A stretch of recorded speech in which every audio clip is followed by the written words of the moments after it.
Hi friends, अगर आप हमारे वीडियो को सबसे पहले देखना चाहते हैं तो अभी हमारे चैनल को सब्सक्राइब करें और बेल आइकन दबाएं। हेलो दोस्तों, आज बात करते हैं दस्तावेजों से हुआ नया खुलासा। नियमों को ताक कर रखकर अडानी को मिले हवाई अड्डों के ठेके। अडानी समूह को अगले 50 सालों के लिए देश के 5 हवाई अड्डों के संचालन की जिम्मेदारी मिली है। ये खबर महीने भर पुरानी है, लेकिन इस डील से संबंधित कुछ नए तथ्य सामने आए हैं।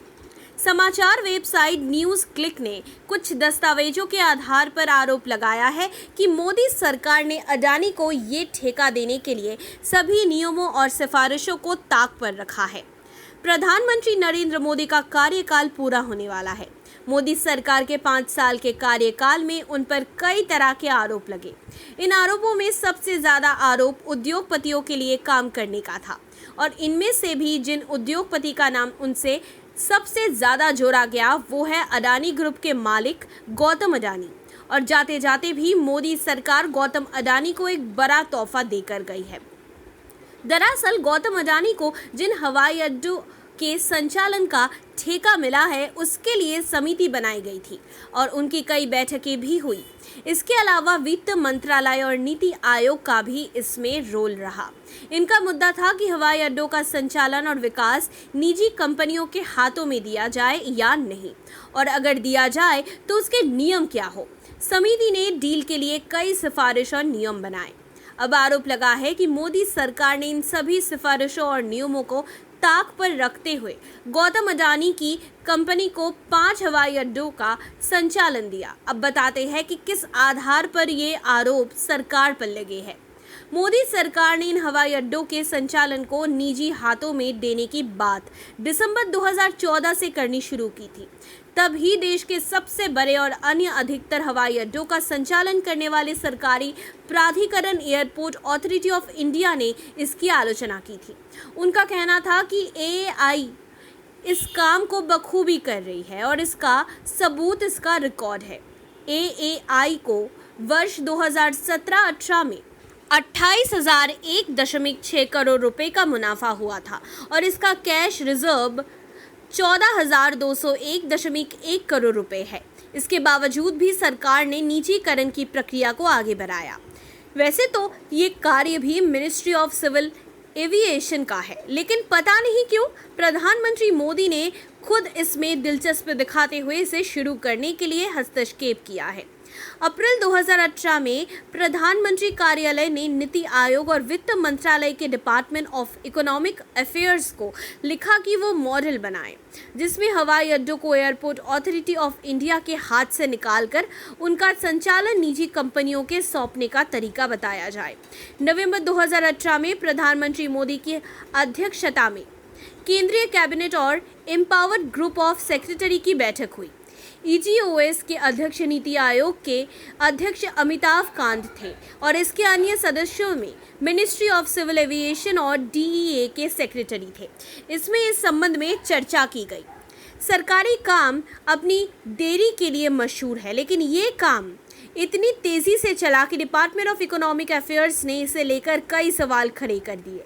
डीए ने सवाल उठाते हुए कहा कि प्रक्रिया को जल्दी पूरा करने के चक्कर में एयरपोर्ट अथॉरिटी ऑफ इंडिया और मिनिस्ट्री ऑफ सिविल एविएशन ने बहुत सी बातों को साफ नहीं किया है, जैसे इसमें कितना निवेश होगा, हवाई अड्डों के विकास का पैमाना क्या होगा, बेहतर और खराब संचालन को कैसे परखा जाएगा। डीए ने मिनिस्ट्री ऑफ सिविल एविएशन को एक विश्व के उस तरह के हवाई अड्डों का विश्लेषण करने के लिए कहा था जो निजी कंपनियों द्वारा संचालित है, लेकिन इस काम को भी अंजाम नहीं दिया गया। इस सब के बावजूद डीए ने कुछ इस कार्य से संबंधित कुछ सिफारिशें की और उनमें से कुछ को नीति आयोग ने नियम के तौर पर अपनाया भी, लेकिन सरकार ने इन सब को भी ताक पर रखकर गौतम अडानी को ठेका दिया। ये सिफारिशें हैं कि संचालन देने वाली कंपनी को इस क्षेत्र में 7 वर्ष का अनुभव होना चाहिए, जबकि गौतम अडानी की कंपनी पहली बार इस क्षेत्र में उतरी और हवाई अड्डों का ठेका जेब में लेकर निकल गई। अन्य नियम था कि किसी भी एक कंपनी को 2 से ज़्यादा हवाई अड्डों का संचालन नहीं दिया जाए, क्योंकि इससे प्रतिस्पर्धा भी बनी रहेगी और एक कंपनी का संचालन खराब होने की स्थिति में अन्य कंपनियों का विकल्प भी खुला रहेगा। इससे जोखिम भी कम रहेगा। लेकिन फिर हुआ है कि अडानी को 6 में से 5 हवाई अड्डों का ठेका दे दिया गया। ये सिफारिश भी की गई थी कि ठेके की अवधि 30 वर्ष से ज़्यादा ना बढ़ाई जाए, क्योंकि इससे पहले भी इससे ज़्यादा समय के लिए किसी को संचालन नहीं दिया गया है। लेकिन अडानी को 50 वर्ष के लिए हवाई अड्डों का संचालन मिला है। हेलो दोस्तों, चलिए आज बात करते हैं कि कभी मोदी के 5 साल के कामकाज या किसानों नौजवानों पर डिबेट क्यों नहीं करते हैं ये मीडिया संस्थान। लोकसभा चुनाव के तारीखों का ऐलान हो चुका है।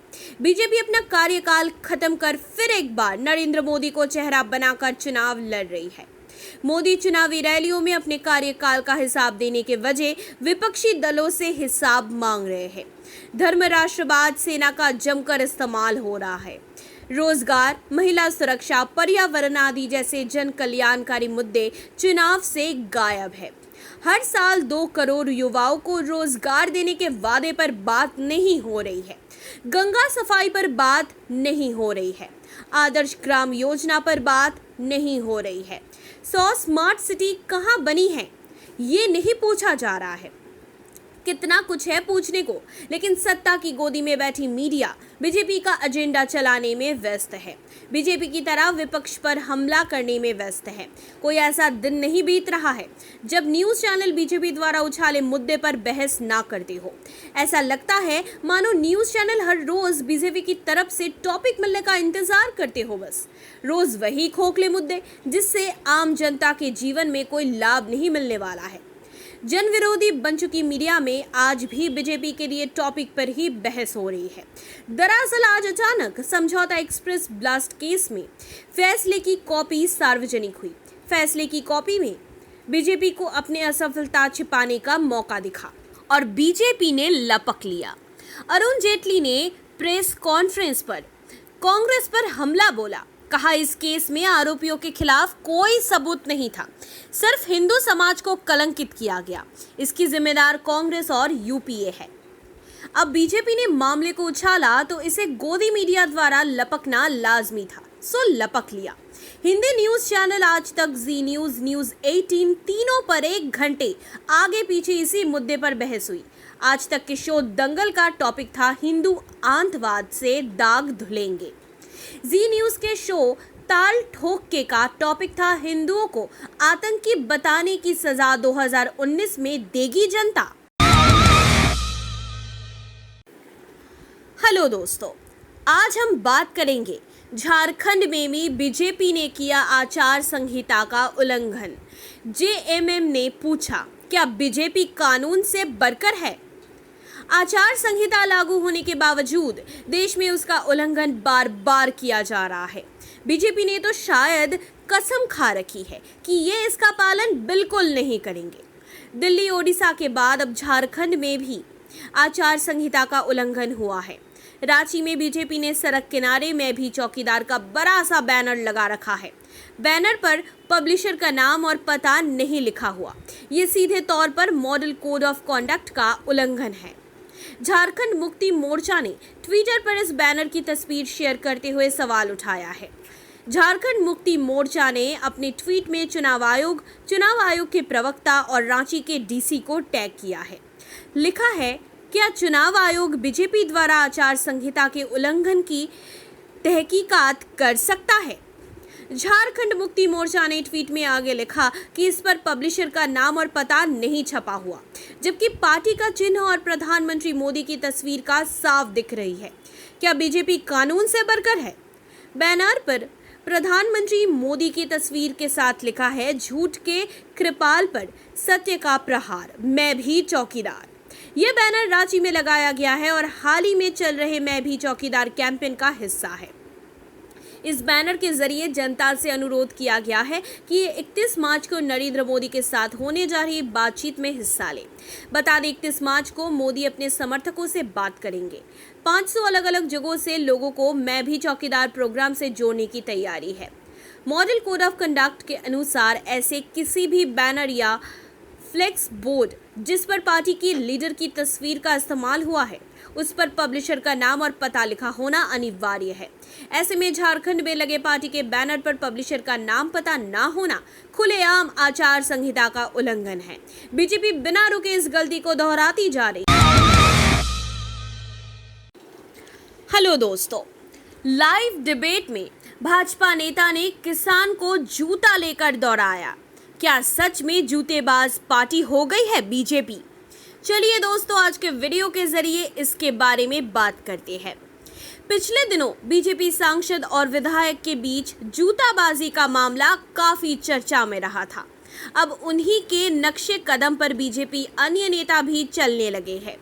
ताज़ा मामला यूपी के सरहानपुर का, जहां एक न्यूज़ चैनल डिबेट के दौरान बीजेपी नेता विजेंद्र कश्यप अपना आपा खो बैठे और किसान नेता पर ऐसा नाराज हुए कि जूता लेकर दौड़ पड़े।